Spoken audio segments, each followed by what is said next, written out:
Most historical questions are clear-cut.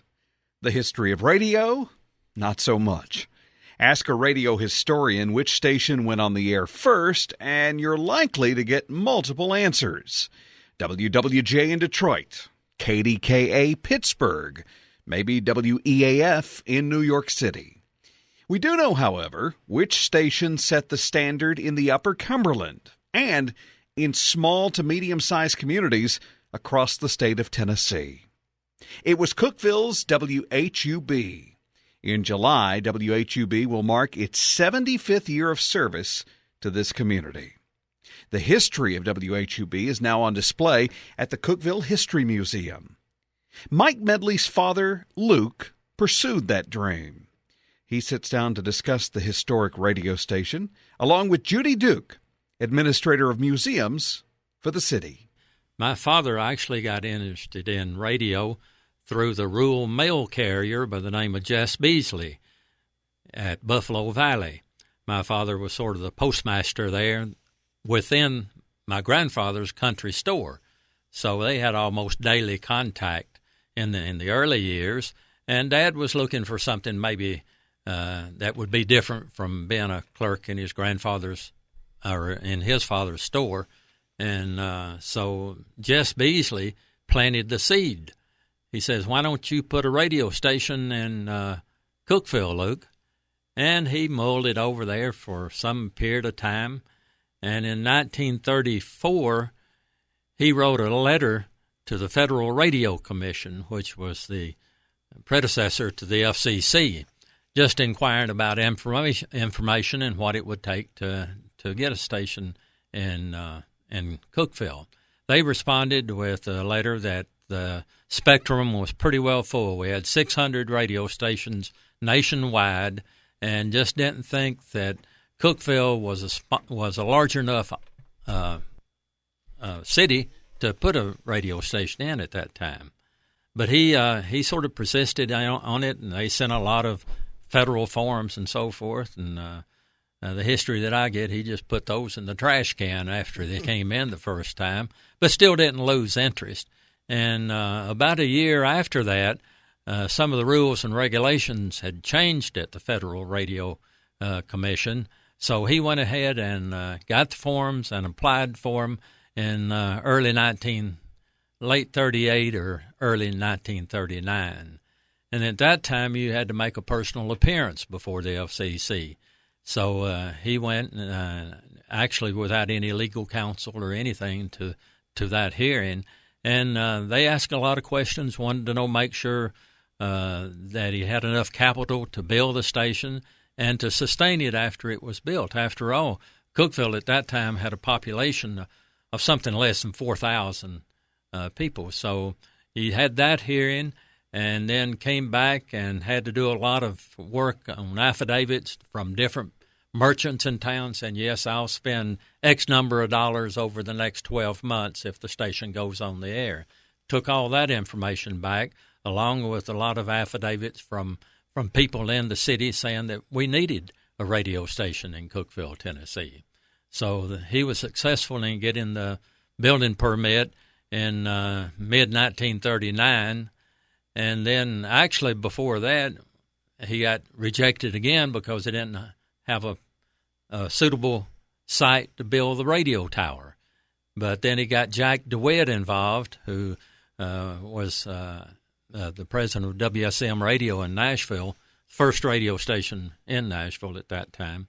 And he was a lot of help to him in going to the FCC or writing letters to the FCC saying that, yes, he had personally inspected the site, and it was a suitable site. And then after that, then he started getting information together on suppliers and what it actually took capital-wise to actually build the station. Some may ask, why did the FCC say that at 600 radio stations? They really weren't sure about interference at that point. I mean, this is very early, 15 years really of commercial radio. Right. And so they didn't know how many radio stations you could have on the dial. So this is also at a point when let's just take the I-40 corridor, which of course didn't exist, but there were stations in Nashville, there was a station in Knoxville. Right. That was it. That's it. We were the first radio station between Nashville and Knoxville, and the fourth radio station in Middle Tennessee. It came on, I think when we signed on, we were either the 14th or the 16th station in the state at that time. To show you how momentous it was, WLAC in Nashville, which still exists, actually did a show to welcome WHUB on the air. They sure did, Larry, and they sent that up on the Trailways bus. WLAC in Nashville welcoming WHUB of Cookeville, Tennessee to the air.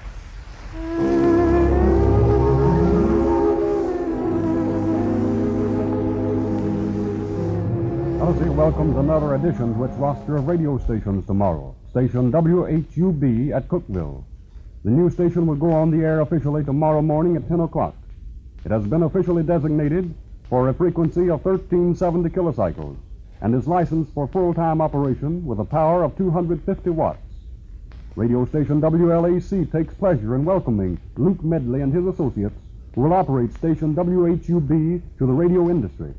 They put it on a piece of vinyl and sent it up, and we used it the next day when we went on the air.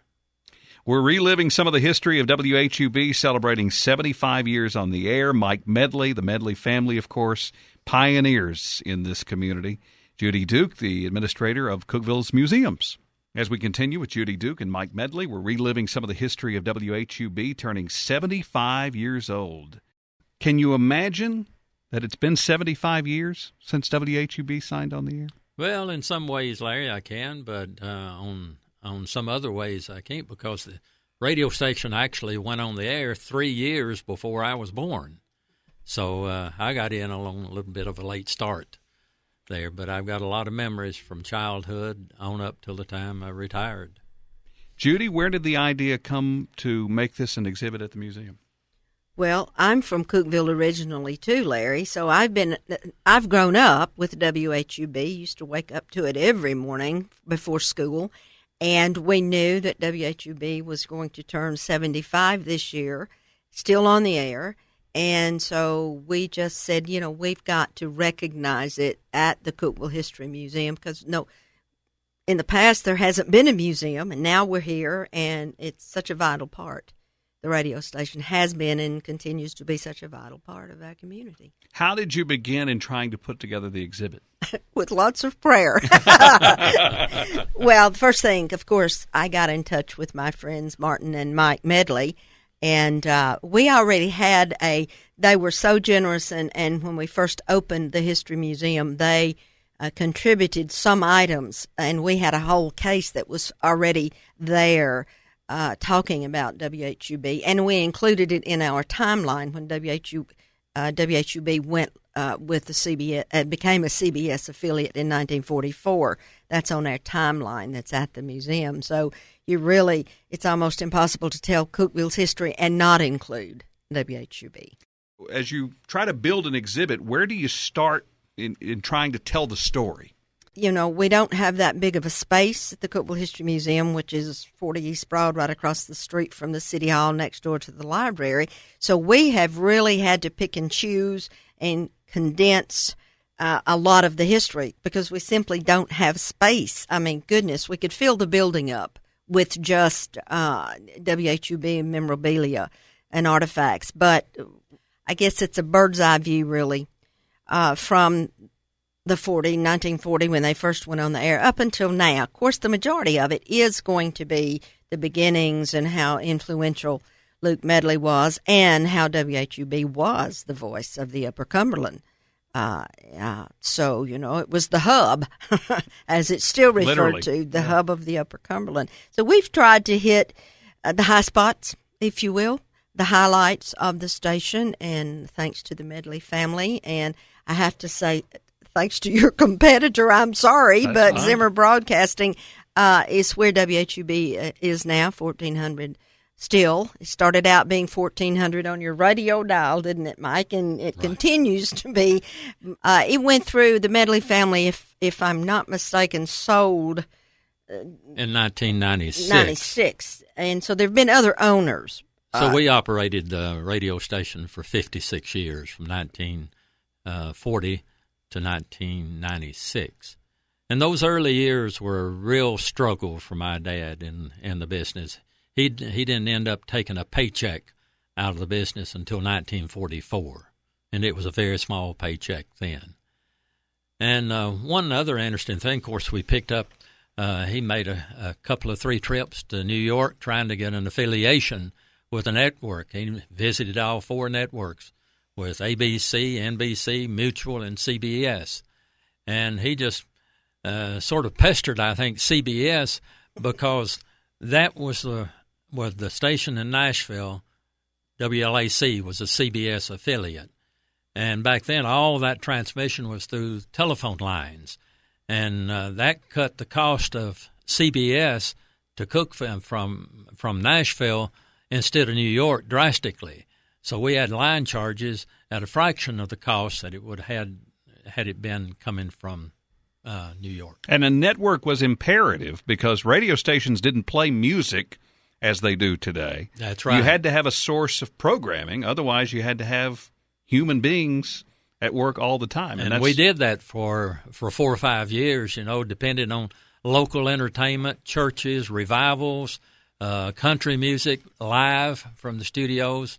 So that was a big help when CBS, when we joined CBS in 1944, because it gave us a vast amount of programming material.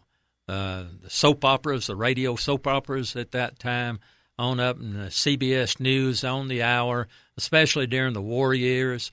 And it was beginning to tail down a little bit then, but still, that brought World War II right to your living room almost immediately when something happened. Speaking of that, Larry, I know some of the, and they have since passed, but some of the World War II veterans were sharing memories, which is part of my job that I love. Folks will come in and talk about, well, this is what took place in 1942 here in Cookeville. But anyway, I remember one fellow, God rest his soul, he came in and he was talking about he could walk he was wounded and came home, but he could walk from the depot. He had ridden the train home. He could walk from the Depot Museum, where it is now, all the way over to the courthouse and never miss news on the war, because back then there was no air conditioning. We were a rural community. Everybody had their windows open, and you could just walk out from west side of town to the east side, or east side to the west side,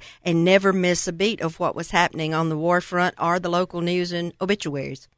How about that?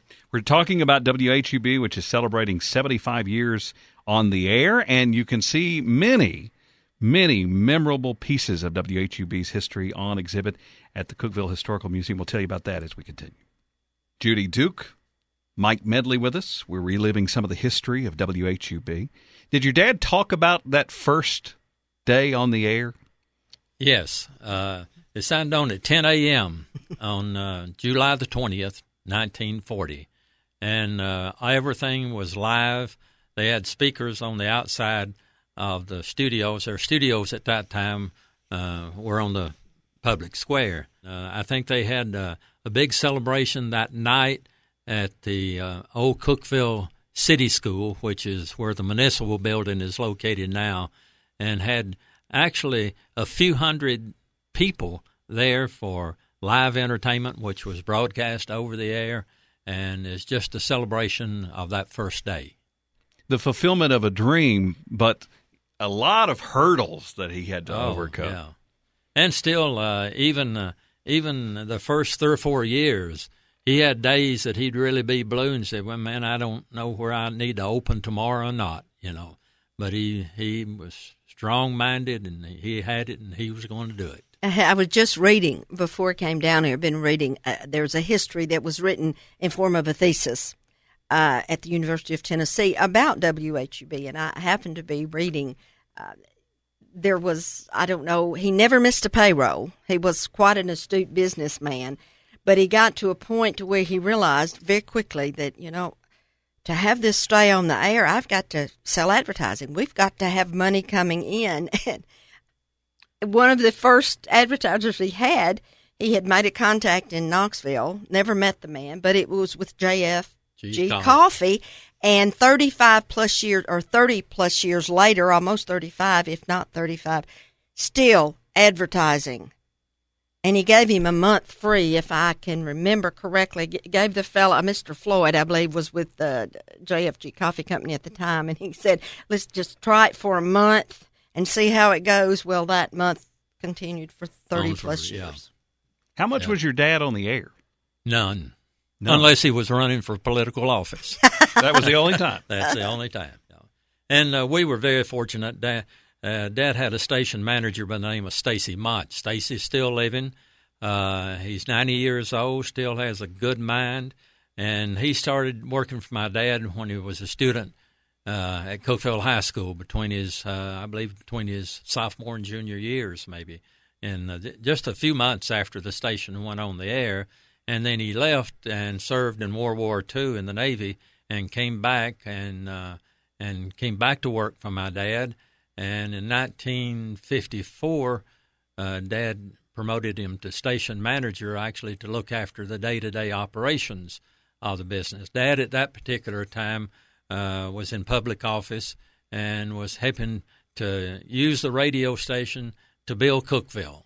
And I think he had an important part in doing that, actually traveling some. And I think the first real industry that we had in Cookeville was the Delman Company, which came in the late 50s, I guess. And brought maybe 200 or 300 jobs at that time. But he spent a lot of time doing public service work and trying to develop the Upper Cumberland area.